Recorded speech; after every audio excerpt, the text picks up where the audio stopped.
And good evening, everyone. It is 5 o'clock, and we welcome each and every one of you to the township of Douro-Dummer in Peterborough County to a live council meeting here on the 5th of May. We welcome each and every one of you. And we do remind all members of council and all staff that we will be conducting today's meeting just the way we would do it in a live environment in our council chambers. But COVID-19, of course, has created a new normal for us. And we certainly hope everyone out there is staying safe and doing the right thing. Okay, I would like now to call the roll. And when I say members of council, your name, if you would raise your hand, acknowledge, and everyone will know who you are. First of all, Deputy Mayor Moher, Councillor Watt, Councillor Landsman, and Councillor Watson. And we also welcome our staff to the meeting today. We welcome our temporary CAO, Martina Chade-Hartwig. Thank you, Martina. And our clerk, Crystal McMillan. There's Crystal. Our treasurer, Darlene Heffernan. Darlene is there, and she almost waved at us. Good. And who else is with us? Chuck, our fire and rescue chief. Chuck, you're there, I understand, as well. And also Vicky, our Parks and Recreation manager, and Jake Condon is our manager of Public Works. Okay, with all council members in attendance, I will officially call the meeting to order at 5:04 here on the 5th of May. And a reminder to each and every one of you, this is live on YouTube, and it will be recorded, of course, for playback should anyone want to watch it. Any disclosure of pecuniary interest with any of the matters that we're dealing with today? Raise your hand should that be the case. Okay, seeing no hands. The agenda that is before us today, we would entertain a motion to approve that agenda that we will stick with Mr. Moher, Mr. Watt. All in favor? All against? That motion is approved. The minutes from the March 6th meeting are before you in your package, and the regular meeting of the 21st of April are also there. A motion, please, to receive those. Madam Clerk, did you want to say something? I just want to make sure that the revised set of minutes for the March 6th meeting are the ones that are being approved. There was an error on one of the recorded votes, but I sent out before posting on the website the revised version. So that has been corrected, and that is indeed what we're voting for. Thank you. Okay. Did we get a mover on that? No. Sheila is the mover of that motion, and Heather is the seconder. All in favor? All against? That motion is approved. Any business arising out of the previous minutes? Carl, go ahead.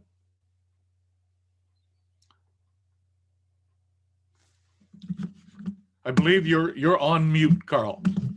All right. There we go. Wonder if there's any progress on the last interview for the temporary roads manager. Martina. Hello. No, we have not made progress on that. That's something we can investigate further. We were struggling with how to have a secure closed meeting.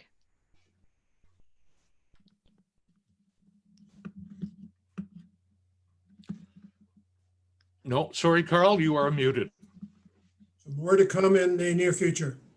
Yes. Thank you. Okay, thank you for that. Everyone else is good.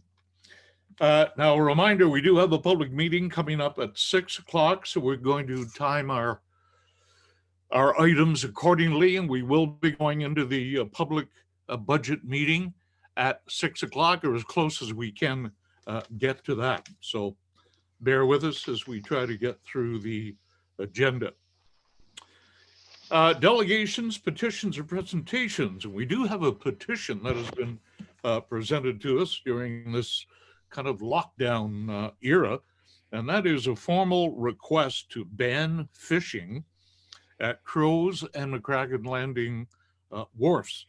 Crystal, I might get you to just explain the process so far of what the individuals who signed the petition have done during this unusual time. Thank you, Mr. Mayor. So because of it being physical distancing, what we ended up doing is that anyone that's name shows up on the petition, they sent an email directly to myself so that I could ensure that they do support their name being put on the agenda. And the petition was posted on our website on the agenda page, but if you would like, I could read it aloud, Mr. Mayor. I would appreciate that, please. Okay, it says total ban on fishing from Crow's and Mccracken's landings. Historically, wharves at both Crow's and Mccracken's landings have been a point of access for tax-paying cottagers and islanders. The recent influx of anglers on the wharves on a daily basis makes it, at times, impossible for boaters to dock. The number of fish removed from the lake on a daily basis is staggering. The amount of garbage left by the anglers is overwhelming. The summer swimming program instructors are forced to scan the wharves daily for fish hooks to ensure safety for the kids in lessons. With the recent COVID-19 virus, a temporary ban at the wharves has been established. Now is the time to ban fishing from the wharves permanently. And it was signed by a number of people. Okay, thank you very much, Crystal. And needless to say, I think we all understand this would be a very public process to do anything of this nature. Martina, I will turn it over to you to give us a suggested process and explanation on how these things work. Sure. So once we had received a copy of the petition, I did reach out to the Ministry of Natural Resource and Forestry, along with the Ontario Federation of Anglers and Hunters, to get some comment from them, because in the past, when issues with fishing at the wharves had come up, we had reached out to both of those stakeholders to see what assistance they could provide or what direction they could provide. So I do have that. I think it would be ideal if council would like to entertain investigating this petition further, that we do reach out to all of the stakeholders and hold some type of public consultation to see what the view is from a wide variety of residents and ratepayers. Very wise move. Is there any member of council who would like to formulate a motion in that regard? Sheila, go ahead. May I ask a question first, Your Worship? Go ahead. A public consultation would probably be great, but when would you do that and how would you do that in these days?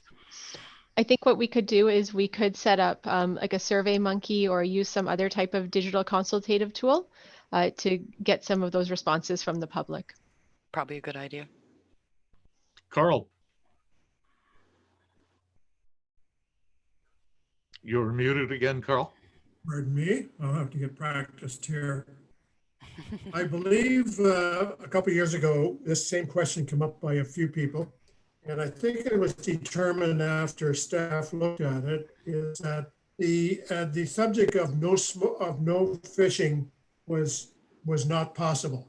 I wonder if we could maybe dust that off and maybe have Martina check for more research on it, on what we can do or not do, and perhaps come back with a recommendation of how to manage that resource in a more respectful way at those boat launches.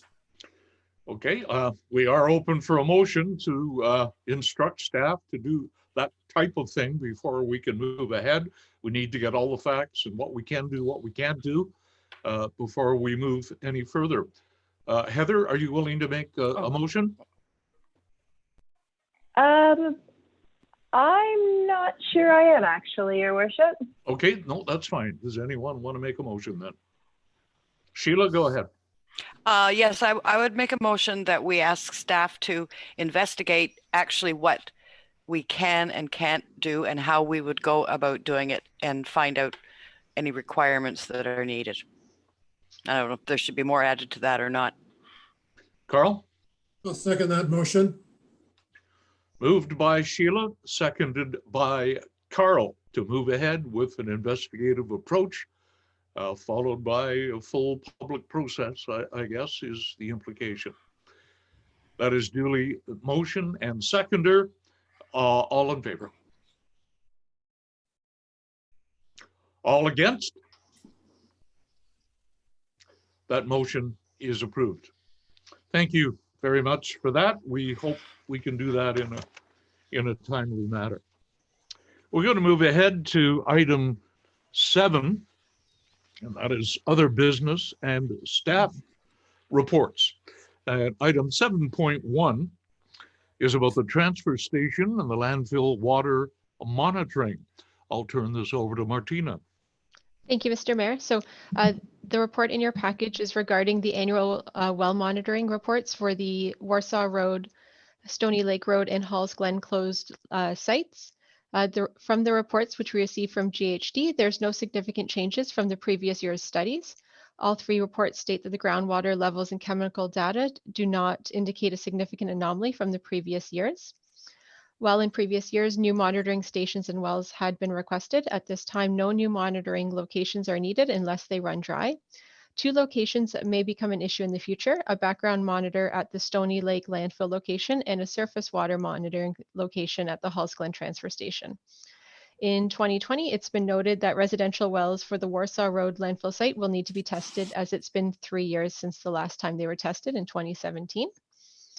Our monitoring contract with GHD did expire at the end of the 2019 monitoring cycle, and staff inquired to see whether an extension would be possible to negotiate for the 2020 cycle.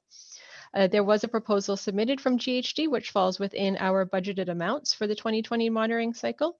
The cost, including the township's portion of the HST, would be $39,208, which is slightly less than the $40,000 that had been budgeted.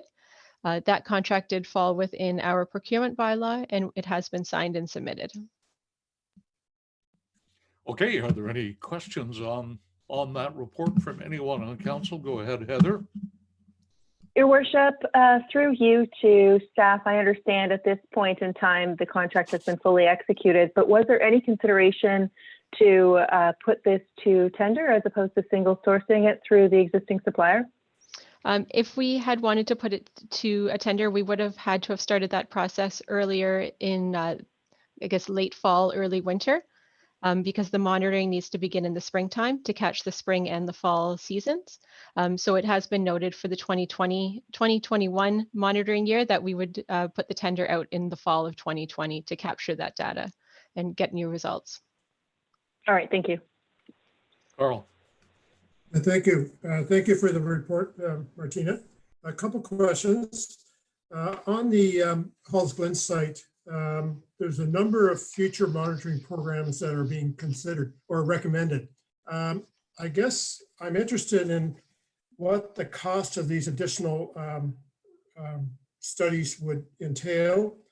I find it unusual that the consultant are recommending something should be done, yet they'll be doing the work.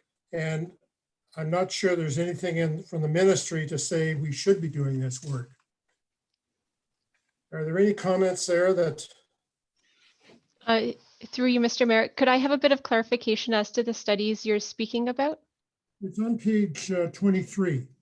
Okay. It says future monitoring program should be considering the following recommendations. Through you, Mr. Mayor. 1, 2, 3, 4, 5. Yeah. It does speak there to the recommendations from MECP, that is the Ministry of Environment and Climate Change and Protection. So it falls within the ministry's guidelines to do those testing, excuse me. Okay. One further question. I noticed that they only test neighboring drinking water wells every 3rd year. And yet we do other testing spring and fall. I find that a little bit unusual. Drinking water is where we could get into trouble if something were to occur that's not right. Is there any, and I'm wondering if maybe it might be a thought, probably we don't know the answer to that question. Perhaps we should have the consultant come and meet with us at some time so we could ask that type of question. Through you, Mr. Mayor, I can invite the consultant to come and give a short presentation on the work that they're doing, if that would be to council's wish. That would be my thought, but maybe other members of council don't wish that to These occur. are all, it's my understanding, Martina, these are all pre-prescribed measures that must be done by the ministry. Is that Yes. correct? Through you, Mr. Mayor, yes, that is true. All of our reports get submitted to the ministry every year, and the ministry then reviews them and sends back comments or requests for additional documents or studies that they need to ensure that we're following with compliance. Carl, go ahead. Perhaps maybe just a letter to GHD asking the question, puzzling why we are looking at drinking wells every third year rather than at least once a year, neighboring drinking wells. Yep, and they'll, I'm sure, give us an answer to that. Good. Any other questions on this report before I ask for a motion, please? Seeing no hands, could I have a motion for report number 7.1? Moved by Mr. Watt. I'll make a motion we receive it. Thank you. And a seconder. Carl? Yes. Second by Carl. All in favor? All against? Motion is approved. Thank you. Item 7.2 is a report to council about the surface treatment projects for 2020 from our Public Works Department. Martina or Jake, who's going to fill us in on this one a little more? Sorry, I believe Jake is on the line. We'll just give him a moment. There he is. Yep. Yes, I'm here. Jake, we'd know you anywhere. Welcome. Well, thank you. So the surface treatment tender was put out through, coordinated with the County of Peterborough and other local municipalities to secure the best price for the township. In doing so, Dufferin Construction's tender came in at $57.15, higher than Miller Paving, which was over budget by $611. So therefore, overall Miller Paving Limited was the lowest tender. So the recommendation is that Public Works 2020-02 report dated April 24th regarding the surface treatment tender be received, and that Miller Paving Limited be awarded the surface treatment tender for 2020 for the two capital projects, and that the overtures be taken from the reserves. Okay, thank you, Jake. Very good summary. Sheila, go ahead. You're muted, Sheila. Sorry. I will make a motion to follow the recommendation. Thank you, Sheila. And Carl, you will second it. Second it. Any comments on the motion? Any comments on the motion? All in favor? All opposed? Motion is approved. Jake, well done. Thank you very much. Item 7.3, we will be turning to Darlene for this one. And this is the 2019 Development Charges Financial Statement. Darlene, go ahead. You're muted. There we go. Good. This is a yearly requirement that we need to report on how we've spent our development charges. I'm working a bit blind because I don't have the report in front of me, but if there's any questions, I think that I could answer them. Okay. Is there anyone, you've received the report, you've had it in front of you? Are there any questions that Darlene could answer for you? This is the development charges financial statement from 2019. Heather, Your Worship, I move that we receive the report. moved by Councillor Watson that we receive that report. I will And second. Carl, you'll be the seconder. Sure. Any other discussion? Crystal, you have your hand in the air. I just want to make clear in Darlene's recommendation, she also noted that the statement be made available to the public by posting on the township website. I just want to make sure that that was part of the motion. Heather, is that your implication for the motion? Yes, Your Worship. And Carl, you agree with that? Yes. All in favor? All opposed? That motion is approved. Thank you all very much. And again, with a friendly reminder to everyone out there who perhaps is watching, this is the Township of Douro-Dummer's live council meeting on the 5th of May, 2020, part of Peterborough County. And we're proud to have everyone with us. And we are live and direct from downtown Warsaw or wherever you might be. Item 7.4 is the 2019 Council Remuneration Statement, and that is a mandatory report that must be submitted every year. Could we have a motion, please, to receive that report? Councillor Watt and Councillor Landsman. Is there any discussion? All in favor? All opposed? That motion is approved. 7.5 is a policy.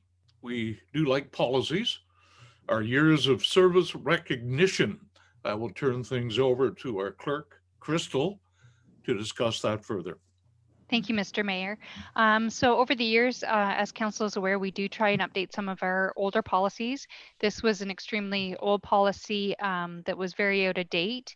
I don't have the exact number because of working from home. I don't have that old policy book, but I did have a copy of it. One thing, and Tammy Carruthers pointed it out in her presentation earlier, is one of the township's most valuable resources is our staff. We are a very dedicated staff, and it's important to recognize the commitment and loyalty of the employees. So we've reviewed the various recognition policies that other municipalities have within the county of Peterborough. And so we've made some amendments to update our policy, which is attached in the agenda package. So some of the changes that we made is referencing full-time. It includes a monetary provision starting at the 5-year intervals and then going forward on 5-year intervals after that. We increased the monetary provision for the years of service slightly, so it's kind of in the middle of some of the other municipalities. We removed the reference to a voucher and items that can be selected. The old policy talked about figurines and things like that, which staff may not appreciate as much as being able to buy, a picture or something that they want themselves. We removed the engraved plaque. We're finding over the last number of years when we've done engraved plaques, people don't seem to enjoy them as much as they used to. And then we include a provision for a retirement gift and places a maximum value on a retirement reception. Our previous policy did not have any reference to retirement. So anytime anyone would retire, we would look back and see what kind of monetary gift council provided and do something similar on that nature. So the policy is before you. If you have any questions, hopefully we can answer them. Okay, any questions on the report at all? Sheila, I see your hand. Go ahead. Thank you. Yes, through you, Mr. Mayor, to Crystal. Just if you wanted to note, it is policy number 62, Thank you. October 6, 1998. I noticed that council was in the previous policy and they have been removed. Sorry. No, go ahead. I was just going to say I removed it because none of the other municipalities had reference to the council in there. So that can easily be added back in. I don't know if we track it's unusual that we have as the re-elected councils like we have in the last number of years. So I don't know if that's why maybe that it's not in there, but it can easily be added back in if council wishes. Just something I noticed. And just a question for my clarity. In the second paragraph where you say a reception for the retiring employee will be organized, at which time the gift and certificate will be presented, valued at a maximum of $500. My initial reading of that was that it was a maximum of $500 that they would receive, but I'm thinking it should mean all full-time employees will receive the retirement cash gift based on their years of service, right? Mm-hmm. And then the years of recognition is a separate thing. So would somebody, for instance, retiring after 40 years, they would get their $500 plus their rate for their retirement? Crystal? Sorry, just for clarification, so that first paragraph about retirement, that's the cash value. So it'd be years of service at $10 per year plus $200. So if I worked for 5 years and I'm going to retire, I'd get the $50 and the 200, so 250. And then the reception, no more than $500 would be used to organize the reception. That's the actual cost to hold the reception, at which time the gift would be presented. Okay, so supposing you work 20 years, Mm-hmm. you get a certificate of recognition and $300, right? Mm-hmm. But you don't retire at that point. Sorry, through you, Mr. Mayor, years of service is a separate. That's okay. So that's not, they're completely separate and they both completely apply. Yeah. Okay. That was my question. Thank you. Sorry, I misunderstood you, Councillor Landsman. No Heather. problem. Heather, go ahead, please. Through you, Your Worship. Madam Clerk, I was just curious about the decision to only reference full-time staff. Is there a separate recognition policy for part-time staff? Because the policy seems completely silent and it's striking home with me personally, considering the presentation we received earlier this afternoon with the large number of part-time employees that we have. Crystal? Through you, do you want to know, Councillor Watson, that did strike me actually when Tammy made that part of the presentation. I did note that as well. Our last policy was silent on it, but it was only full-time staff that were being recognized. And if council wishes, we can include full-time and part-time in this policy, or do a separate policy for part-time staff that have had long years of service. Okay, Heather? Yeah, I appreciate the response. I think that, I mean, certainly for discussion purposes, I would be prepared to make a motion to adopt the policy with the addition, simply just the addition of referencing part-time staff alongside this as well. I think that it's longevity is longevity, and whether they're part or full-time employees. So I would make a motion that we go forward with that. Will anyone second that motion, please? Carl? I have a question. Go ahead. I wonder if the mover would entertain a motion to look at a proportionate award, whether it be the same award or not. If it was, if somebody works only 1 day a week doing whatever for many, many years, a full-time employee might feel it unfair by a part-time person getting the same amount. Through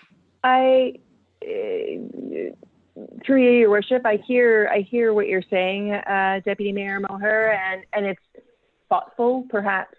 I have mixed feelings on it, to be entirely true. I understand that a one-day employee, we don't want to pit employees against one another, whether they're full or part-time. I'm thinking of it more of years of service, and that's what this particular policy is around years of service. So if an employee has worked with us 3 days a week on for 15 years or more, it's still time served, for lack of a better term. But I'm open to suggestions, and perhaps put to other members of council or staff for input. It's also saluting a certain amount of loyalty, given that respect. Could I? Tom and then Darlene. Just to make things cleaner, if possible, we have this policy on the table here right now, which I really, really do like. It's basically what I had where I worked before. It worked very well. We were allotted a certain amount of money. We come in, we bought what we wanted, like you said, Crystal. Thank you very much for that. Brought the receipt in, and then we were reimbursed for it. Now, whether the township does it that way or whether they give them the money up front, but it's a great policy, and I think it works very, very well. But I think the one we have on the table, if we just go with it tonight and pass it, and then have a separate policy come back to another council meeting for review with what we think is good and what isn't good, because we're all over the map here on what we should do for part-time. If we can get a recommendation from staff in a new policy for part-time, I think that would maybe work better, but that's just my opinion. So perhaps a slightly reworded motion from Heather might accomplish that. I'll go to Darlene. Go ahead. My only comment is through you, Your Worship, is that I'd like to know what employees Tammy, with the part-time, which employees she used, like, because we have caterers, we have bartenders, we have the firefighters. Like, I'm just not sure. I think Tom is right that we need to get more clarity on what part-time staff we're talking about, because that would involve a huge amount of part-time staff. Good point. So I think if Heather's motion is appropriate to approve the policy and for staff to investigate an additional policy to incorporate part-time and come back to us later. Sheila? Yes, just one comment. In that case, this probably should be called a full-time staff recognition policy. And I think that is a separate policy is a good plan. Okay, Heather, I'll ask you to repeat your motion, and I'll ask Carl if he'll agree to that, please. Sure, Your Worship. Thank you. I would move that we approve the full-time years of service recognition policy as written, and that staff look into a part-time policy. Well worded. Carl? I'll second that. And I think there was a previous revision to add council. That wasn't in the motion. No. Okay. No, That was not in my motion. No. No, it was just a question I offered. But So Carl, are you okay with that motion? Yes, I am. Okay, we will call for the vote then. All in favor? All against? That motion is approved. Thank you very much.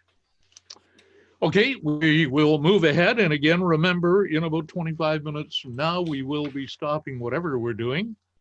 And we will begin the budget presentation and the public meeting. We move ahead now to Deputy Mayor Moher with his update on county council matters. Carl. There has not been a whole lot of updates. I believe I provided an update at the last meeting. The only thing I'd like to offer is I'm a committee member of Fairhaven, and touch wood, there's been no COVID-19 positive tests at Fairhaven. Now, there was a number of tests done on the weekend, and the results were to be received, I think, late today or tomorrow. So hopefully those fared well. And there's 254 souls at Fairhaven, and it's a big home. Managed well by Lionel Towns, and very dedicated senior staff there, and all staff members have been very, very loyal to the cause of the 254 residents. Okay, I might just add a couple of very quick things from the county's perspective. Of course, many of our staff people are working from home. We're extremely proud of our paramedics who are on the front line. We're very proud of our public works employees who are getting the job done, and everyone is indeed working very hard. One of our big missions, especially mine as warden, is to get the point across about the stay-at-home concept from the province. It's not over yet. This is still a very, very serious matter, the COVID-19, and we are trying to deal with it. The Premier today and yesterday, it appears, has started to open the door a crack about cottagers going to their locales. So we'll have to wait and see how that is. As far as the county is concerned and the township is concerned, we are obligated to go by the advice of our medical officer of health and by the Premier of Ontario, and that's exactly what we're doing. So we'll monitor that. We want everyone to be safe. This is not about cottagers and disrespecting them or anything else. It's simply, very simply about stopping the virus from spreading and about maybe saving someone's life. And that's really all it's about. And we're trying to do the right thing. So the word still is, please stay home. Let's stop the virus. The sooner we all do that, the sooner we can get back to semi-normal. Carl. That was one point I forgot to mention. Part of that role, our leader was on CBC today, radio at 12:30 to 1. He did a very good job. Promoted Douro-Dummer, I'm not sure how many times, but it got across I think everyone in Canada know where Douro-Dummer are now, so that's good. So you did a good job, Jay. Thank you. Winter, spring, fall, or summer, you are always welcome in Douro-Dummer. I know Tom likes to hear that. I've never heard that before. No, I'm sure you haven't. Okay, well, thank you for that. Carl, could I have a motion, please, to receive that verbal report and county update? Councillor Watt and Councillor Landsman. All in favor? Motion is approved. All against? Oh, sorry. No, And that motion is approved. Thank you all very much for that. Okay, departmental reports from all of our managers are before you. You've seen them. If there's anything you'd like to add on any of them, now is the time to do that. This is item 8.2, and 8.2.1 is the administration monthly report. I'm seeing Carl with his hand up. Go ahead. I would move to receive the reports with thanks, and I have a further comment if somebody would second it. Good, that's good. A seconder is Heather. So Carl or anyone else, please jump in with any questions you might have with any of the reports. Go ahead. I find these reports very, very helpful. It gets me up to speed as to many of the things that senior staff and other staff are doing. So thank you very much. The one question I think on your report, Darlene, talked about the financials once a month. I really, even though I'm interested in financials, once a quarter is good enough for me. I don't need it once a month. But that's up to you, your role. Okay. Through you, Mayor, that's if that's what council wishes, then that would be great. And just with the managers, I do provide them, try to provide them on a monthly basis. Okay, we should have that in a motion if that is going to be what council's direction is, so that staff know exactly what they're doing. Carl? I would move that the financials be routed to the council once per quarter. I believe we have a motion on the floor already to receive them, so we probably should vote on that first, and then Carl, I'll get to you. So that's on the floor. All in favor? All against? That is approved. Okay, Carl, a separate motion then, please. I would move to receive the financials once per quarter with a format that allows council to compare the numbers. And a seconder to that. I'll second that. We have a seconder from Sheila. Is there any discussion on that? Go ahead, Tom. No, I think once a quarter is fine. It's a lot to go through, and I do appreciate all the work that goes into it. It's a lot of work, so maybe once every 3 months I'll alleviate some of our backlog. If I'm sure there is some somewhere along the line. And for all the reports, thank you very much. They are very, very beneficial. Okay, anybody else? Go ahead, Sheila. Yes, I have a question, and I'm not sure whether it would be Jake or Darlene that would be answering it. So I'll just ask my question through you and see if somebody answers it. When we do the 10-year road forecast, that is updated throughout the year, I understand, at different points. Like, I don't think there's any set time that it's updated. Am I correct? It's always a work in progress. Is Yes. that correct? Yeah. I can comment on that through you, Mayor, it's mostly updated at budget time, starting in the fall. That's Okay. when we start looking at it in order to ensure that the numbers are good for the budget year. Okay, so the one we have, the most recent one that we just received with this agenda package, that is good theoretically for a while, right? I would, unless Jake wants to look at it again, but that's the normal process would be September, October is when we would start looking at it to try to get it prepared for the 2021 budget. Okay, that's my question. And just if it happens to come up where it's going to be revised, possibly we could receive a copy of it. And my only other comment is thank you, Jake, for the updates you've sent a couple of times. It really makes it easy to know the answers to things. Thanks everybody for the report. That's it. Okay, thank you, Sheila. Anybody else before we move on? Okay, we're going to go ahead to item 10, which is, go ahead, Crystal, you have something to add? Sorry, Mr. Mayor, there was a motion on the floor and it just didn't receive a vote. It was seconded and it was to the financial reports be read to council once. Who made the motion and who was the seconder, please? Deputy Mayor Moher made the motion and it was seconded by Councillor Landsman. And the only thing we didn't do is vote on it. So all Yes, in favor? All against? That motion is approved. Crystal, thank you for keeping us on our toes. We appreciate it. Okay, we're into correspondence action items. And we just very well might be taking maybe a 5-minute break. We're just looking at the timing and then we'll be coming back to continue the meeting with the public meeting section and the budget. We have action items from the Township of Mapleton. And this is a request to the province of Ontario to review the farm property class tax rate program in light of economic competitiveness concerns between rural and urban municipalities. What is your favor on that? I see Heather, go ahead.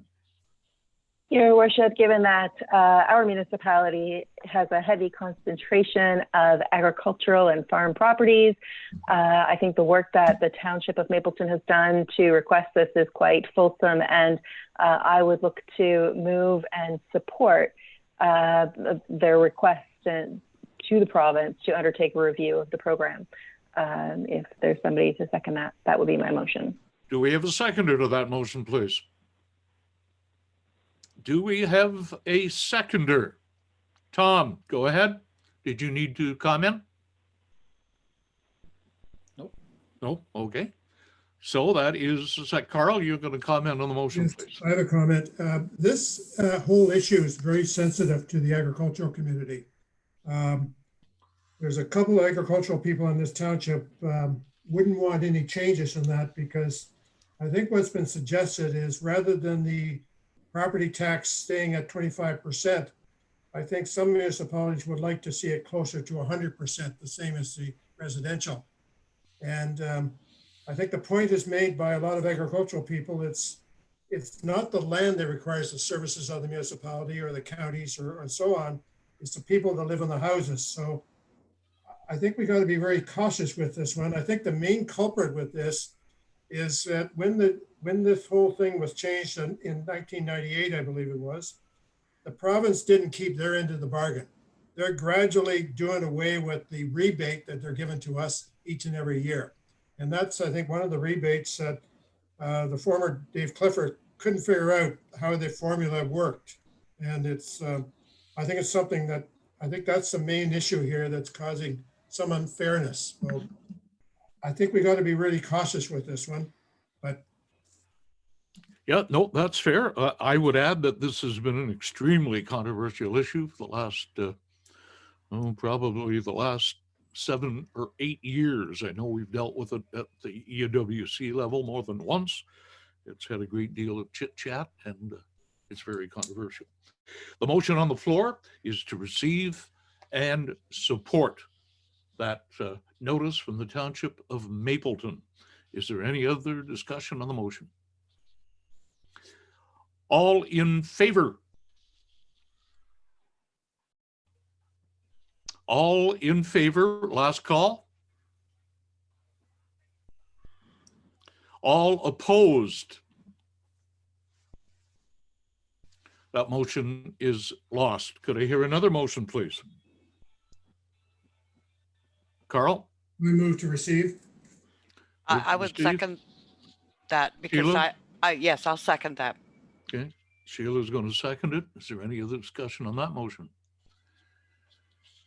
Okay, all in favor? That motion and all against. Let's be clear. All against. That motion is approved. Okay, thank you. We have Township of Armour. A resolution about the need to make substantial investments in high-speed internet connectivity in rural areas of Ontario, a matter that we've been fighting tooth and nail for some time, and it's been a slow improvement, but we sure need more help.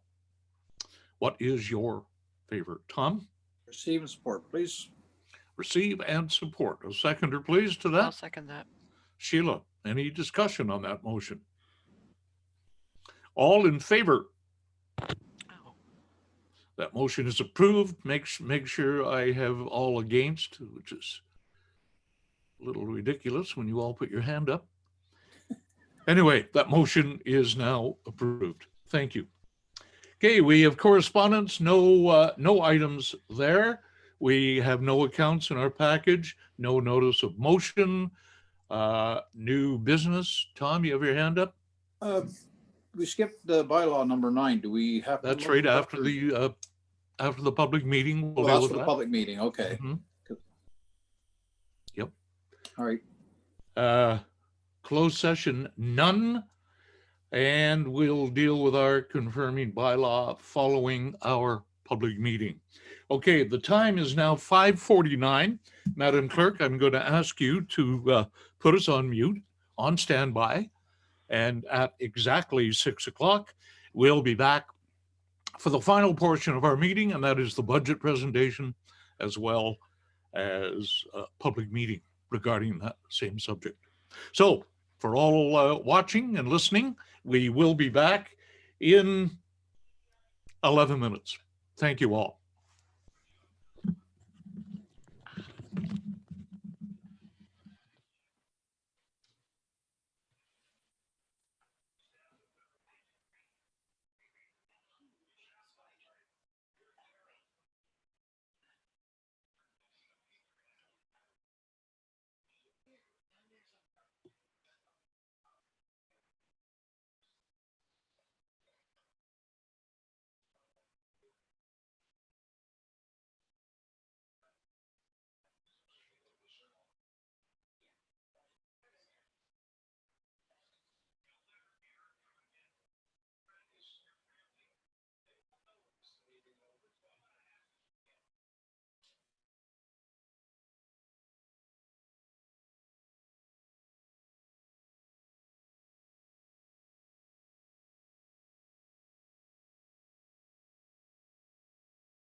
And we will say welcome back to each and every one of you to the Township of Douro-Dummer's council meeting here on the 5th of May.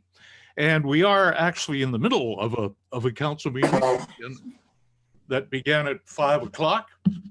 And we're at item 6.2, which is a public meeting and presentation on the 2020 budget. Now, we do remind everyone that this is about the 4th or maybe 5th public meeting, accessible meeting we've had on the budget. But I think also everyone can understand very clearly that things have changed drastically since the COVID-19 epidemic came on. That has delayed the process significantly. Normally in our public meetings, we would invite anyone who, and as I said, we've had at least 4 others. We would invite anyone into the council chamber and give them the opportunity to say their mind or come up with ideas or work with us to promote the budget and finally pass it. But because of the COVID-19, we've had to change the process. You can see we're meeting by Zoom. And what we've done is request very clearly any comments or any questions about the budget to be submitted ahead of time. And that's exactly what has happened. So tonight is our, I would assume, final presentation of the proposed budget, trying to deal with the situation that we're in. And we will be reading the comments that we have received. Our clerk will do that at the end. But before we do that, I'm going to introduce Darlene Heffernan. She is our treasurer for the township, and she has put an incredible amount of work into this budget over the past several months. And I'm sure she would like to see the end of it as well. But Darlene, I'm going to turn it over to you, and you can do a presentation. But I think before we do that, I think Crystal is waving at me. Go ahead, Crystal. Yes, Mr. Mayor, because this is technically a public We're going to meeting. open the public meeting. Yep. Yes, please. I would do that maybe before Darlene does her presentation. So we're going to open the public meeting, and I see Sheila is going to make that motion, and a seconder by Tom. All in favor? All opposed? That motion is approved. The public meeting is now officially open. And Darlene, you are going to take the lead and give us your presentation. Thank you. Thank you very much, Mr. Mayor. Sorry, Darlene, I'm sorry to interrupt you, but you are getting some feedback, which indicates your monitor or whatever is turned up too loud, and it's feeding back. So I don't know if there's anything you can do about that. If not, we'll have to deal with it. 1 second. I don't think there's anything I could do with it unless I don't even see where I could do that. Sorry. Is it better? Is it any better now? That's better now. Yes, go ahead. Okay. Yes, this is, I believe, either our 4th or 5th presentation. We would have had it passed, only that just the timing with the COVID kind of put everything behind, and but we're going to be moving forward, I hope. So, Crystal?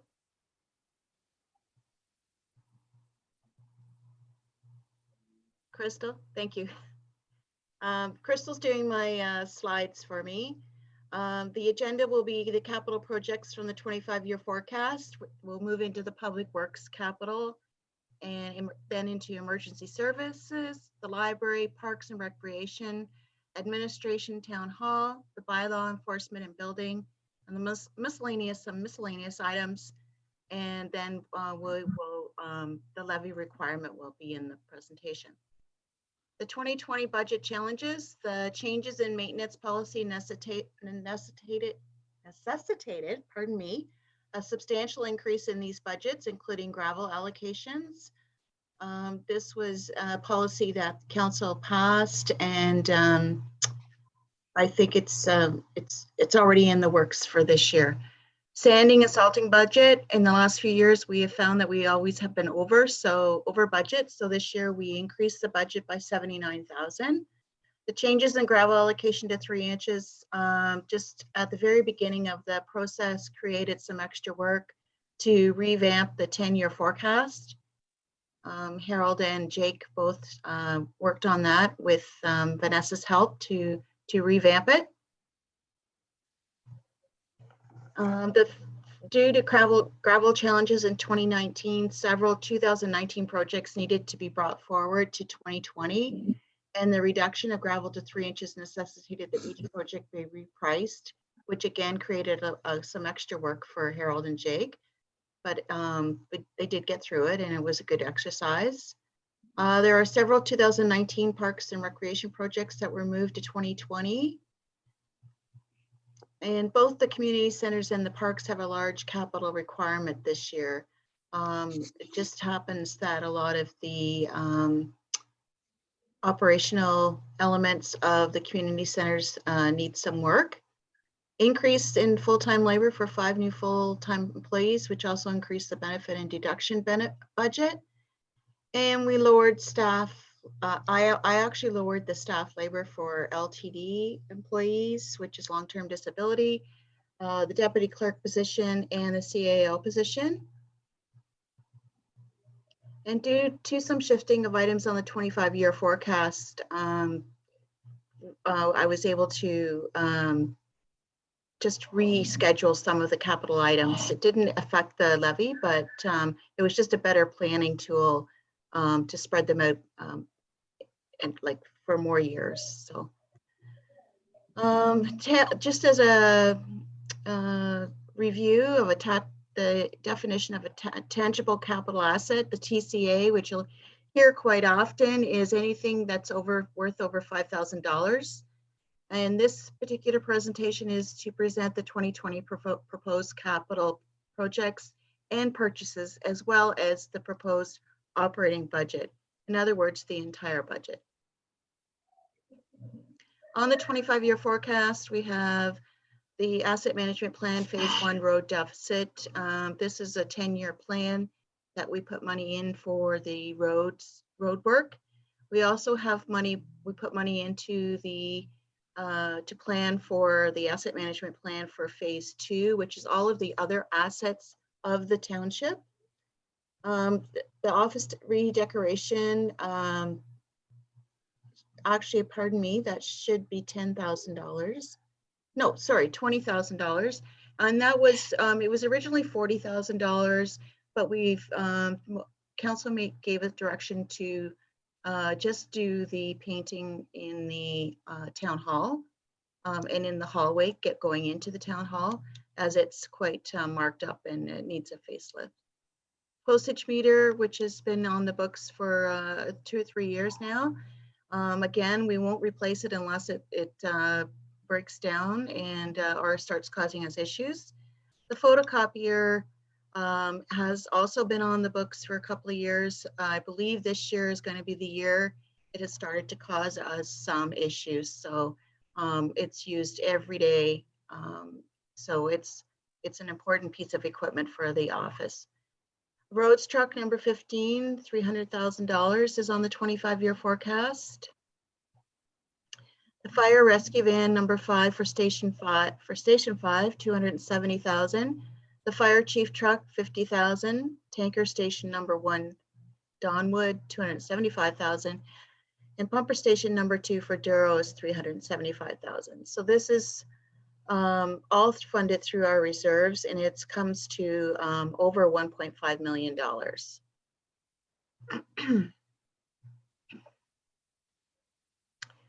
Moving into the public works roads projects, the first few roads are the surface treated roads that needed to be moved from the 2019 budget that were not completed. The first one being Daleview from the County Road 4 to Division Road. It's for the preparation and gravel work and double coat, $308,000, close to $308,000. Douglas Road, which is Rock Road to the 4th line, South Dummer. It's the reconstruction and prep work for this project, $79,000. Canal Road from County Road 4 to North Limit. This is for a double coat of surface treatment for $25,550.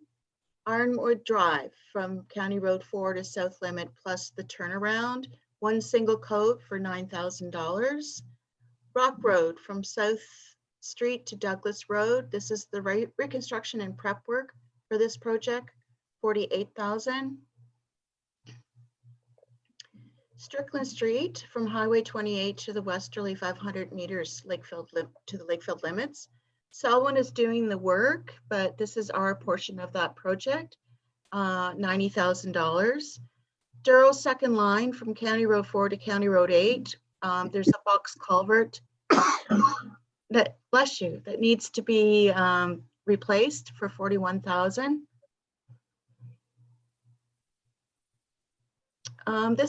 That was just a map just to show the jobs that we just described. It's a bit hard to see, but they're anybody that wants one, we can send it out.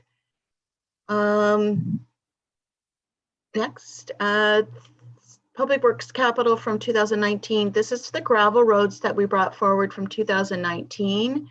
Center Road from Douro 5th line to the Douro 3rd line. We're going to put 3 inches of gravel on for $36,000. You'll note that it says purchase surcharge and license surcharge, and that's will be described later, but it is part of the project costs. The Douro 5th line is Center Road to County Road 4. Again, 3 inches of gravel, close to $21,000. Rusaw Lane, County Road 40 to the east limit, 3 inches of gravel for a total of $19,000. The Douro 7th line, Center Road to Hickey Road, 3 inches of gravel, $15,000. Just if I can interrupt just for a second, if I could ask everyone to mute their microphones if they're not speaking. Good, thank you. Thank you. The Douro 7th line, I think this is Center Road to Hickey Road, 3 inches of gravel for $15,000. Hickey Road, this is a different section, section 141, 3 inches of gravel, $7,000. Douro 8th line, County Road 32 to County Road 4, 3 inches of gravel, $59,000. Oak Road, gravel, 3 inches for $18,000. The Douro 4th line, Division Road to Cooney Island Road, 3 inches of gravel for $20,000. The Douro 4th line, there's a ditching and 2 culverts that need to be placed for $12,000. And the Douro 2nd line, there's also ditching and 2 culverts that need to be placed for close to $15,000. Indicom Drive, there needs to be some work done at the entrance of that. I believe for this year, it's just going to be the gravel that's going to be laid for $20,000.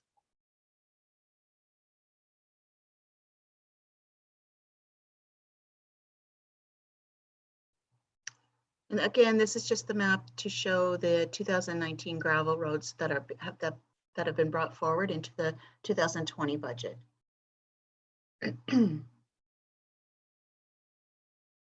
Moving on to the new 2020 gravel roads, Payne line from Oak Road to County Road 4, $29,000. Hickson Road from County Road 40 to the west limit. This is for brushing and 3 inches of gravel for $11,000. Oak Road, County Road 4 to Payne line, the ditching and the brushing and the culverts for this year for $53,000. And the Douro 3rd line from County Road 4 to the south limit, 3 inches of gravel for $6,000. Douro 3rd line from Lynch's Rock Road to County Road 4, 3 inches of gravel, $69,000. Douro 9th line from County Road 32 to County Road 4, 3 inches of gravel, $48,000. Douro 1st line from Cedar Cross Road to North Limit, 3 inches, $4,688. The Douro 1st line from Cedar Cross Road to County Road 4, 3 inches of gravel, $37,000. The Douro first line from County Road 4 to the south limit, 3 inches of gravel, 10,000. Center Road, section 140, excuse me, from Highway 28 to County Road 32, 3 inches of gravel, 35,000. Cooney Island Road from Douro fourth line to the east limit, brushing, ditching, and 3 inches of gravel for close to 49,000. Douro fifth line, Center Road to County Road 4, 3 inches of gravel, 17,000. Again, there's another map that's available to show where the new 2020 gravel road projects are.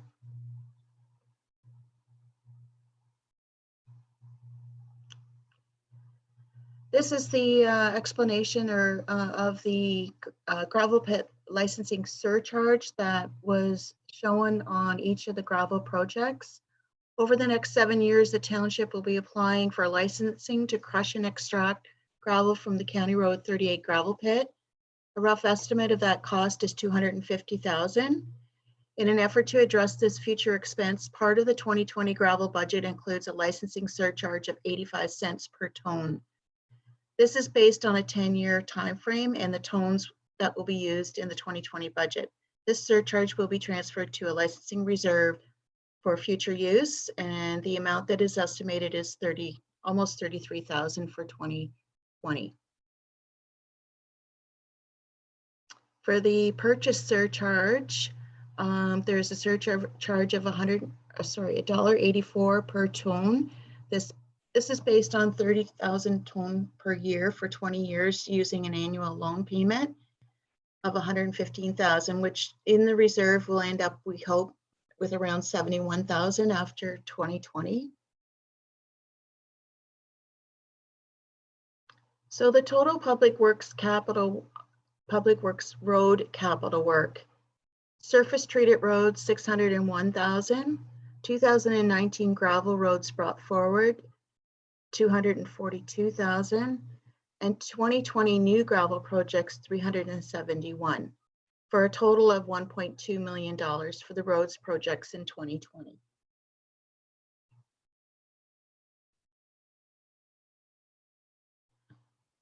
In addition to the capital roads projects, the public works capital includes a truck for $300,000, the GPS hardware or mesh for $41,500, and fuel pumps, Douro and Warsaw, for $50,000. The public works capital is funded with gas tax, $231,000, capital reserves, $509,000, construction reserves, $220,000, OCIF funding, $92,000, development charges, $150,000, efficiency funding $41,500, and taxes $392,000. Moving on to the emergency services capital, we have fire nozzles for $20,000, application tools for $17,000, 3 sets of bunker gear, $9,000, rescue van number 5 mini pumper, which was from 2018, $275,000. It was the tender has already been awarded in 2019. The tanker, $275,000. The pumper, $375,000. The Medi 4, $50,000. The communication upgrade, $73,000, and the Donwood Fire Hall furnace for $10,000, for a total capital of $1.1 million. These are funded with a variety of reserves, and also the AMP Phase 2 reserve, as well as funding of $73,000 and taxes of $31,000.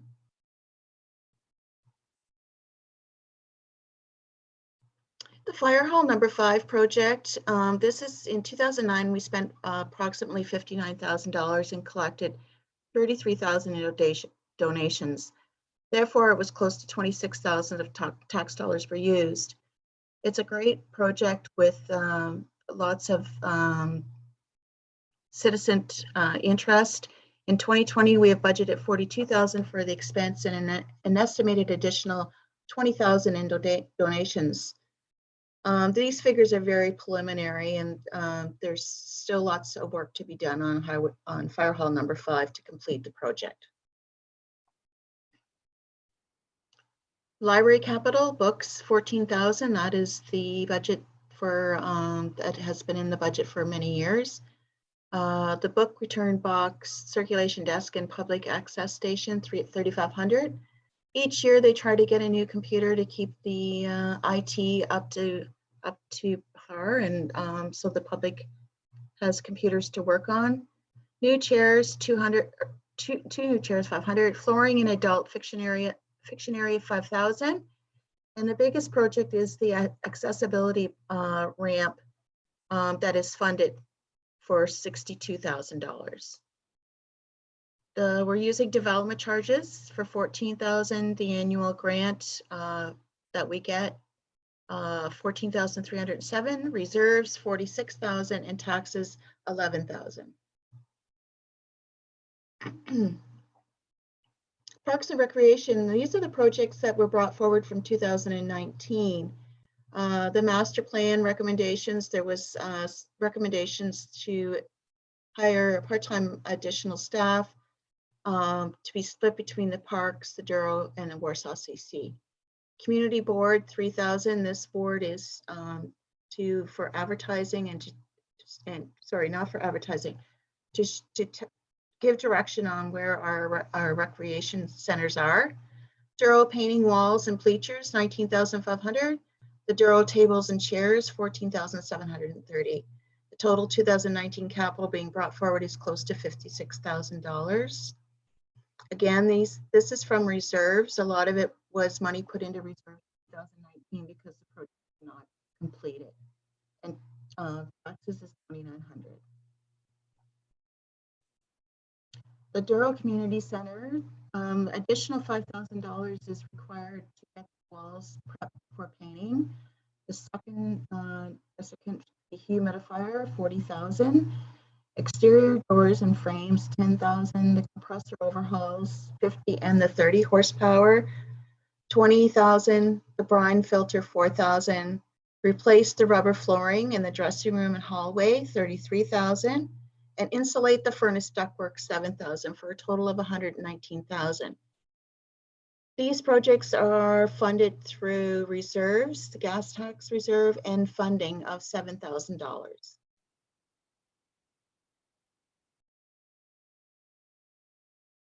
In the the Warsaw Community Center capital, the glycol loop, $30,000. Painting the ice surface area and stands, $20,000. The exterior doors and frames, $8,000. The compressor overhauls for the 50 horse, $12,000. And replace the flooring in the dressing rooms, hallway, and lobby for $58,000. This totals $128,000, and it's funded through reserves and as well as gas tax reserves. Parks. Tile drain and infield clay South Diamond, $50,000. Picnic tables, $9,000. Parks and Recreation Master Plan implementation, promotion, and workshops, $6,500. And Clintonia Park, $90,000. Total $155,500. And this is all funded through development charges, Trillium funding, for the $90,000, and the AMP Phase 2 reserve, and taxes of $46,500. In the administration and the for council and town hall, the postage meter, again, it's been moved since 2017 for $6,000. Paint the town hall, $20,000. Photocopier moved from 2018's 10. Website update, $50,000. Agenda software, $17,000. Council chambers audio update, $15,000. Live streaming of council meetings, $16,000. Service delivery review, $64,410, for a total of $198,000. This is going to be funded through reserves. We're losing you, Darlene. Okay, sorry, I just can't see the bottom of this screen, so I'm just thinking that it's funded with, just one second, with reserves and funding. I'll be right.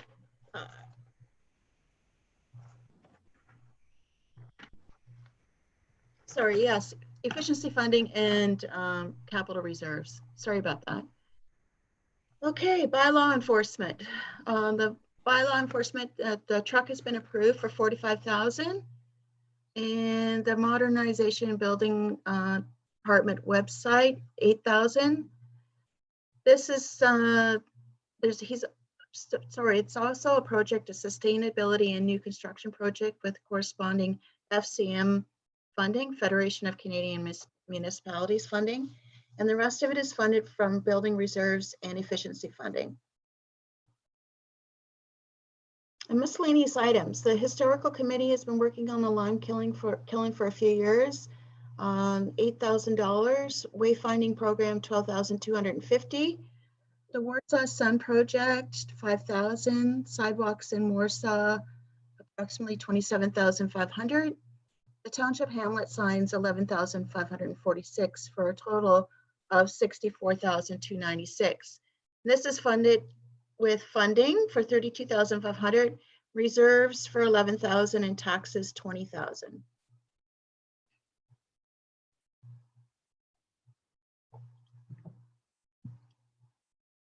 Excuse me. The increase for the levy that is being requested in the 2020 budget is 471,720. This is a required levy percent increase of 9.41%, which equates to a 3.76% residential tax rate increase. The municipal tax levy increase is the amount of money that needs to be collected from property taxes and does not reflect a change to property tax rates. Just as examples, on each 100,000 of assessment, this would equal a $12.97 yearly increase over 2019. On a home assessed at 250,000, the residential tax rate increase would be 32.43. The newest, if I could just add in there, the newest average assessment that I was able to get through MPAC is 350,171. So in this case, it would be a $52.94 tax increase over 2019. Just wanted to add that because that's just new information that I was able to get. And just to reiterate the challenges with the 2020 budget process. We increased the maintenance, road maintenance budget. We increased the sanding and salting budget nearly 100,000. The changes in the gravel allocation to 3 inches created the changes in the 10-year forecast. The increase in full-time labor, of course, always also increases the benefit and deduction budget. A lot of several of the gravel 2019 gravel projects needed to be moved forward to 2020. There was some concern whether that amount of projects could get done, and we have been assured by Jake and the Harold Nelson, the past manager of Public Works, that a lot of the work is just the delivery of the gravel. There were several 2019 Parks and Recreation projects that were moved to 2020. Both the community centers and the parks have a large capital requirement this year. And with the exception of the capital projects and purchases reserve, the proposed budget is not addressing the depleting reserves. All of the above challenges except the depleting reserves were addressed in the 2020 budget. With the proposed increase in the tax levy, the township is able to complete a huge amount of roads projects, address necessary capital work in the Parks and Recreation Department, encompass the increase in labor and benefit costs, and increase the sanding and salting and maintenance budgets.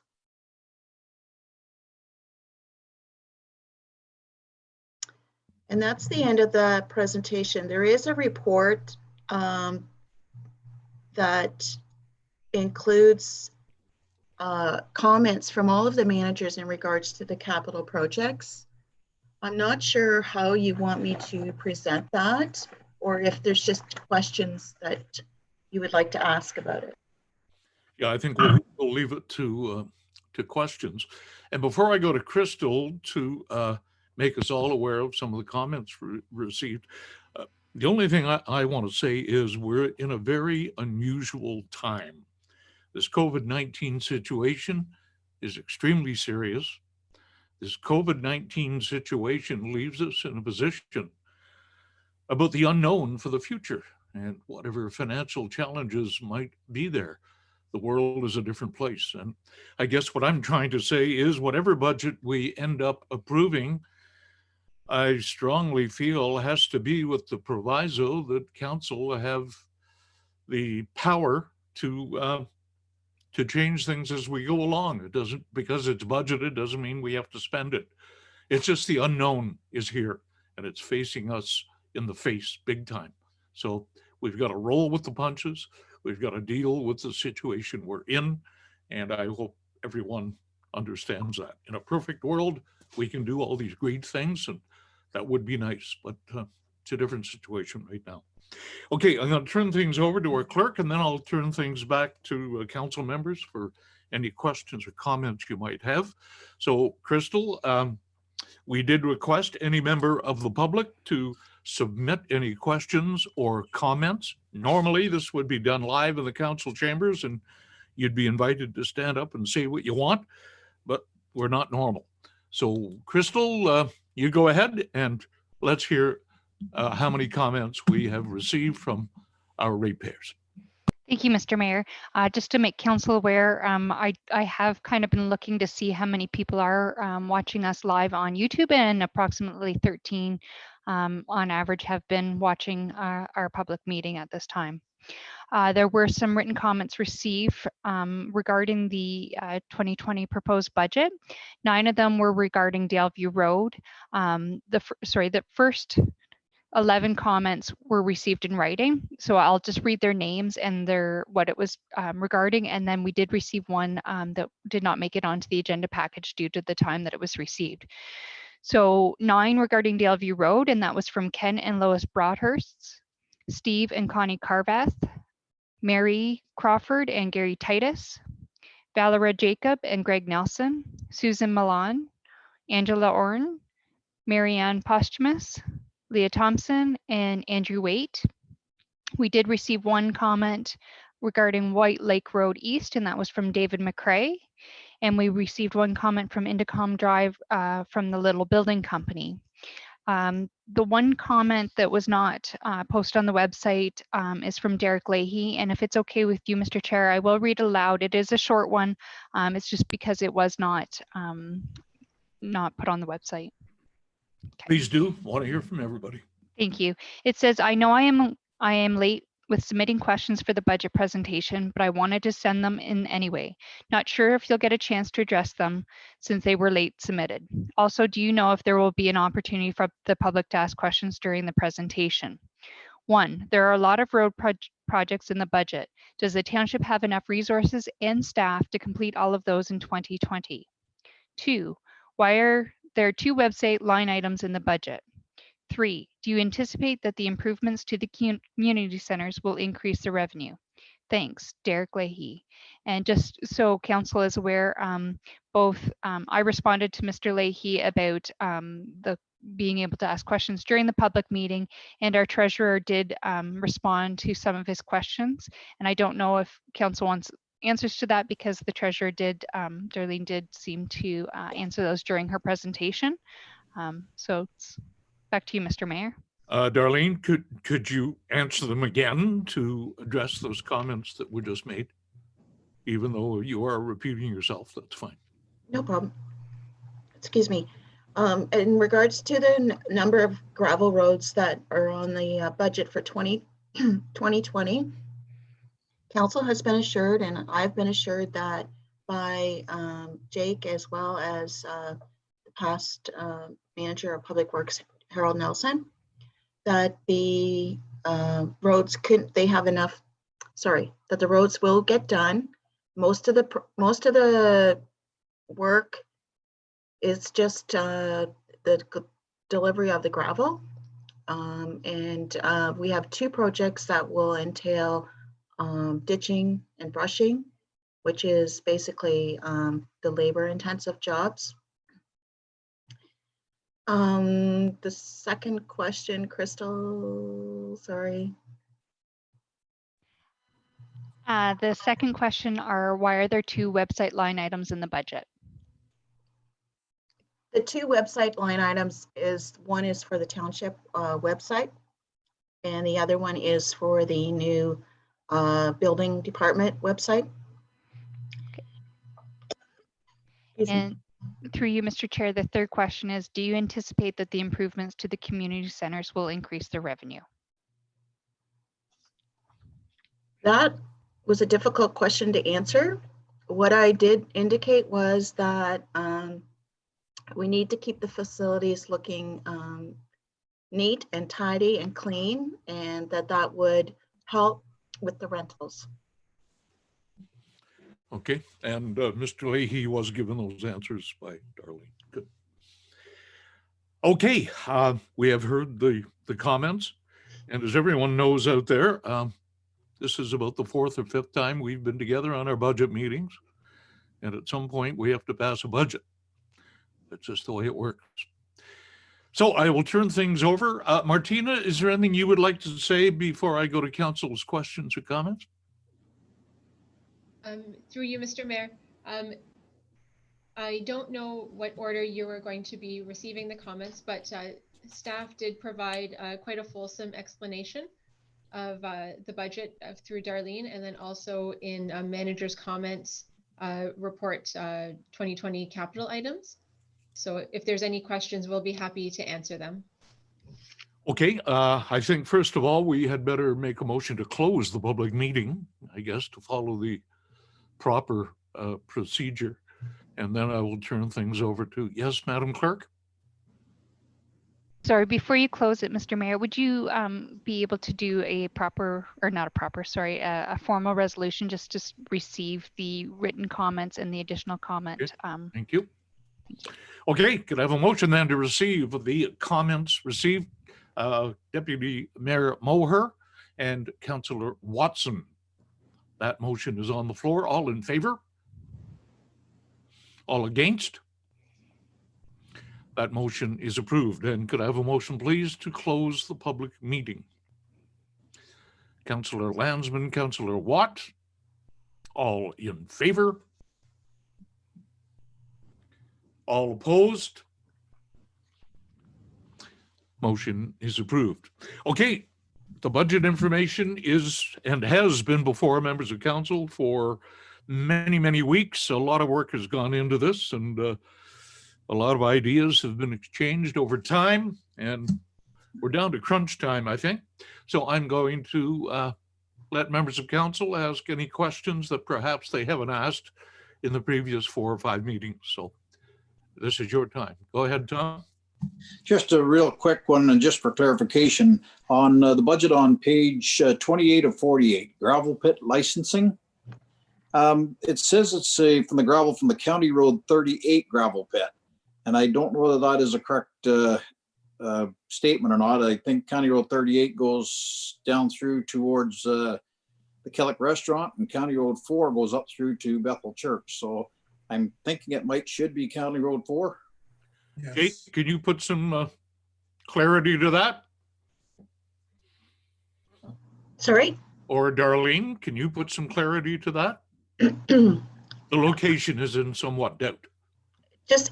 The location that I'm talking about is just past the Works Garage. So if it's County Road 4, I apologize. It is. It's County Road 4, yes. Oh, I appreciate that. Thank you. Thank you. Okay, any other questions from members of council? Carl, I see your hand in the air. Go ahead. I think late March, you did some extensive review, Darlene, on the salary and benefits, and the numbers were reduced by, I think, $108,000. Where did that 108 go? Did it go to reserves, or I don't see that the rates, the tax rates and so on have been adjusted. I needed that reduction was to reduce it to where we're at right now. Okay, I didn't see where it went back in, so, okay. No, I didn't put it back in anywhere. I needed that reduction in the expense in order to get the tax rate where it is. Okay, I misread it. Thank you. Sheila. Through you, Mr. Mayor, sorry, just to Darlene, that was changed prior to the last presentation, that lowering the LTD and the deputy clerk and the CAO position? I believe so, yes. Oh, okay, I apologize. I thought it was new. Okay, any other members of council with something that is new? This has been a very lengthy process, everyone. It's not something we're just doing tonight, by the way. Carl, I see your hand again. Go ahead. I have a resolution when you're ready, Mr. Mayor. Please do so. I'm not seeing any other hands. So Carl, go ahead. Okay, just as a preamble here, this has probably been the most difficult budget that I've ever worked on in my 22 years as councillor. And I think with the pandemic here, where there's much uncertainty throughout our community, there's some hard decisions have to be made, and we're doing it in the last minute, but I feel we must do it.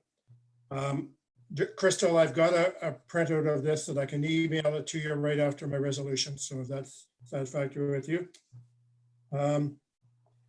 We're faced with, as of yesterday, 1,361 deaths in Ontario, and the level of new cases is still under just under the 300 daily. And we have politicians, senior politicians for the province and feds on TV every day that you can't get anything else except what's going on with COVID. And we've got people that are staying in their homes, and some of them are suffering because of loss of jobs and so on. And it's primarily affecting women, especially women with maybe a single parent, and they're losing jobs right and left and center, and that's right in our community. So I got the following resolution, and if somebody would second it, perhaps there's some questions or whatever that people want to talk about.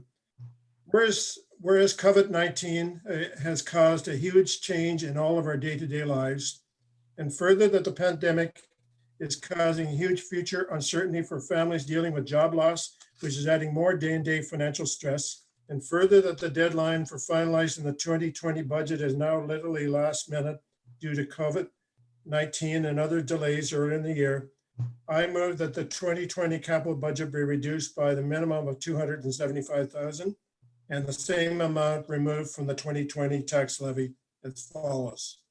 $50,000 from the tile drainage Douro Park, $50,000 from the fuel pumps at Douro and Warsaw, $75,000 deferred as a portion of the Daleview project to 2021, $100,000 deferred of capital items at the two community centers. Manager indicated that approximately $112,000 could be deferred in this new age if required. And further that these capital reductions be reduced, reducing the 220 taxpayer levy requirement from 471 to 176,720 for 2020. And further that the 2020 budget be approved after the above changes are processed. Moved by myself in these unusual times. Okay, a very clear motion is on the floor, and I'm going to ask for a seconder to that motion. I would second it for discussion. Okay, we do have a motion made by Mr. Moher, and it is now seconded by Councillor Landsman. Go ahead, Sheila. I guess in one way you look at some things needing to be done and we can't afford them, but it's a good time to do them. For instance, work on the community centers, it's a very good time to do it, but it's very expensive. And can we afford to do it? And I suppose you could turn it around and say, can we afford not to do it? I'd just be interested in other thoughts on that. Okay, anyone else would like to make a comment on the motion, please? There is a motion on the floor. Please keep it to that. Go ahead, Tom. I think we had a little bit of this discussion before, and I know I specifically asked about, let's take the 2 compressors. If one of those breaks down halfway through the season and they're already past due for what we need, what we should have been doing for maintenance, stuff like that, one of them breaks down partway through a season, we're in big trouble. I know there's certain areas that we could maybe be a little bit lax, but I think we've kind of gone through this, and we basically need to get it done. And unfortunately, I know it's going to cost us money, but it's going to cost us more money if we don't. And I will repeat my earlier comments that whatever budget ends up being passed, council needs to have that power and that authority. Just because it's there doesn't mean we have to spend it, because we have to react to the unknown future that we're about to face. And nobody knows that crystal ball right now. Carl, then Heather. Mr. Chair, that depressor work is not included in my motion to Councillor Watt. That was not one of the ones that our Director of Parks and Rec recommended. I left that in. Heather. Through you, Your Worship, I can't support the motion that's on the floor as presented. I appreciate that we are in very difficult times. I feel that deferring the project on Daleview, a portion of the project into 2021, I believe staff had already commented on that suggestion to us earlier in the budget process that the project really needed to move forward as a full project. So that item in and of itself just doesn't sit well with me. But further, the cuts to the community center, the $100,000 in improvements, as well as $50,000 in the tile drainage, as Your Worship, you have already stated, these are things that we can assess on an individual case-by-case basis going forward. But I'm also very cognizant that earlier this afternoon, we received a presentation from the consultants who this council has had earlier actually celebrated for the work that they had done. And in that meeting, they outlined the challenges that we have with respect to our capital infrastructure, and that we aren't and haven't been historically investing in that, particularly the community centers. So to that point, I appreciate the circumstances that we're in and what Deputy Mayor Moher is trying to accomplish, but I can't support the motion as presented. Okay, thank you. Darlene, you have a comment? I didn't write down all the stuff. I couldn't catch all the things that Deputy Mayor Moher listed, but I know that a lot of them are being funded by reserves. So taking them out of the budget is not going to reduce the tax levy or the tax rate. Carl? That was part of my resolution that we take out that amount out of the tax levy as well. Because the current budget, we're asking for 9.41% more money in 2020 than we did in 2019, and we're in the middle of a pandemic.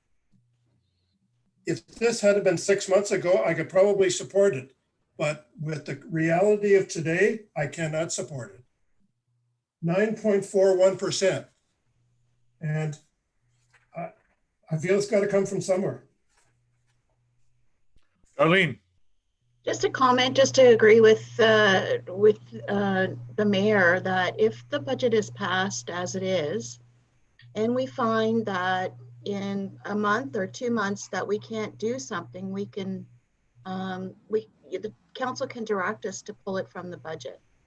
But at least the money will be there if we can move forward with the projects. Carl, one more time. Yeah. I guess I have difficulty with that. If we approve it, that means we take it from the taxpayer and we don't use it. that taxpayer is going to have difficulty paying for this over the next year.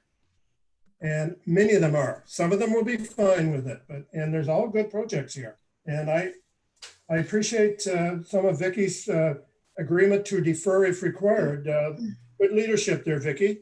And I just feel that this is not the right time to be doing this. And I would support, if this had been 6 months ago, chances are we would have approved it. But unfortunately, right now, I can't collect money in good faith and then not use it. People, that needs to be in the customer's bank account rather than our bank account.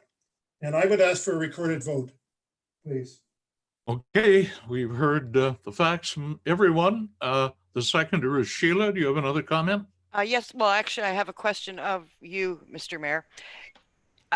So what you're saying is if we pass this budget today and find out that there's a big problem and we need things, there are things we cannot do, that council has the ability to say, okay, like we're going to change it, we're going to withdraw something from the budget. How does that work? Yeah, I'm just making a very generic statement that we all understand that whatever budget we pass, it doesn't mean we have to spend it because we don't know what the future holds.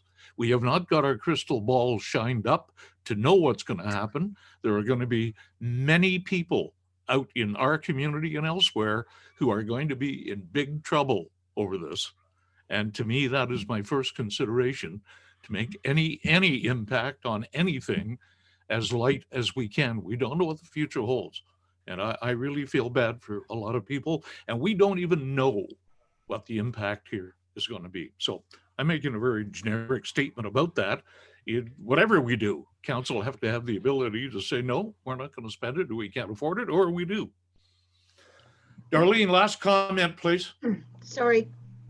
The only comment I have in regards to what you were just discussing is that from the report that was presented, I don't think it was received, but that the managers gave their comments on all their capital items. There are several capital items that have already started or have been completed. I saw Just to keep that in mind. Heather. Through your worship, just a question to staff. Can you please, I can't quite put my finger on it in your report, leafing through it, to the treasurer, remind us again what the residential tax rate increase is and what that equates on you had mentioned the average assessed value to an increase in dollars to the average home. So the tax rate increase is 3.76, residential tax rate increase, 3.76%. As of today, I provided council with the average household assessment is right around $350,000. Sorry, finding it here. So I worked out the increase on 352,000. Using the new rate, the increase would be from 2019 to 2020 would be around $53. Thank you, Your Worship. I'd like to move that the question be put. That's fine. A recorded vote has been requested by Mr. Moher, second by Councillor Landsman. Madam Clerk, please call a recorded vote on the motion that's on the floor. Is everyone okay with them, understands the motion? Okay, go ahead.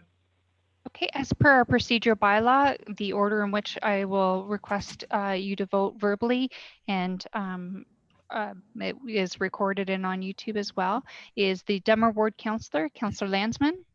No. Douro Ward Councillor, Councillor Watson. No. Councillor at Large, Councillor Watt. No. Deputy Mayor Moher. Yes. Mayor Jones. Yes. Okay, the motion is lost. We will have to find another motion. That's the way it works. No, Crystal, you can't make the motion. Sorry. Go ahead. Sorry, Mr. Mayor, just there is the bylaw that is before you on the agenda package that that we skipped over. So I don't know if you want a motion made towards the bylaw in itself. I'll just leave that with you. Okay, well, the bylaw is going to be the bylaw to pass the budget, whatever that motion is. So someone needs to make a motion. We are out of the public meeting and we are in item 9.1, which is a tax rate bylaw. Tom? I am going to make a motion that we follow the, that we pass the bylaw with the 2020 budget with the conditions that have been put forward with us, that if something comes up that we cannot fulfill them, we have the ability and the rights to pull whatever we need to. So you are proposing to follow the budget as presented? As presented. Okay. Do we have a seconder to that motion? And that is Heather. And we'll call for a recorded vote. May I ask to hear the motion again, please? It is to approve the budget as presented in the presentation tonight. Is that correct, Madam Clerk?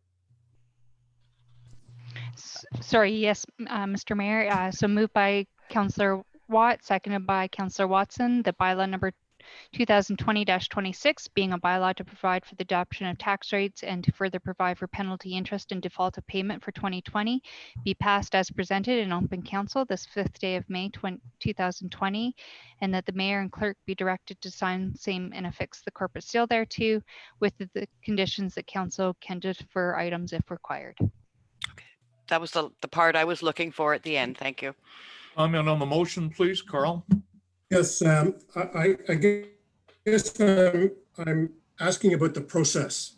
If we collect 9.41 or whatever the amount is more from our taxpayers, and we don't go ahead with the capital project, or if we cancel the capital project, how are we going to rebate the customers of that amount that we didn't use? And I got a further question on that as well. Darlene, do you want to try to answer that? My answer to that is it would be no different than what we did with all of the gravel roads from last year. We moved them forward.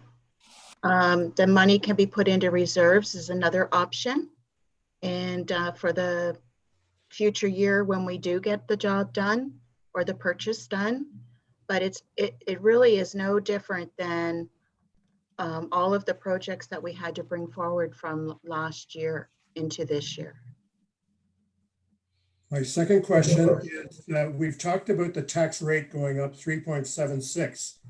Now, most of our residents have had an increase in our assessment. The average increase in assessment is probably between 5 and 6% year over year, 2020 versus 19. So therefore, you add the 6% to the 3.76. That's where the 9.41 is coming from. So I just want to make sure other members of council are aware of that. Okay. Sorry, the 9.41 is actually the levy required That's increase. It's not the tax rate. Increased monies over what we collected last year. Yes, not the tax rate though. Not the tax rate, No. just the dollars. Okay, understood. Everyone is versed on the motion that's on the floor then. And I've asked for a recorded vote. Madam Clerk, please conduct that now. So as per the procedural bylaw, the first vote is the Dummer Ward Councillor, Councillor Landsman. Yes. Douro Ward Councillor, Councillor Watson. Yes. Councillor at Large, Councillor Watt. Yes. Deputy Mayor Moher. No. And Mayor Jones. No. Okay, that motion is passed and the budget is approved, and that bylaw, do we have to do an official bylaw vote? That was for the bylaw. That was the bylaw. Yes. So the bylaw is now passed the moment we voted on it and approved it. And that's the way it works, and that's the way it is. So I thank everyone for this discussion. I particularly thank staff for all the work they've done on the budget. a tremendous amount of work, especially with the situation that we're in. And I can only hope and pray that we can see the light out of this and that the crystal ball is not as foggy as maybe it might be. So that is going to be it. Our budget is now approved, is now passed, and our meeting is done. I'm going to ask for a motion for the confirming bylaw, please. Carl and Sheila, all in favor? All against? And a motion to adjourn, please. Tom and Heather, all in favor? Thank you. All against? Thank you. And to everyone watching, all 13 of you, we certainly thank you very much for being with us. This is all new to us too, but you'll be seeing a lot more. And we hope everyone will please take what we're going through very seriously. We urge you to please stay safe. Let's not get this virus get the better of us. Let's try to get back to the new normal. So on behalf of all of us at the Township of Douro-Dummer, thank you for being with us. And we'll be here on YouTube again with our next meeting. Thank you all very much. Good night. Night all. Good night. Right.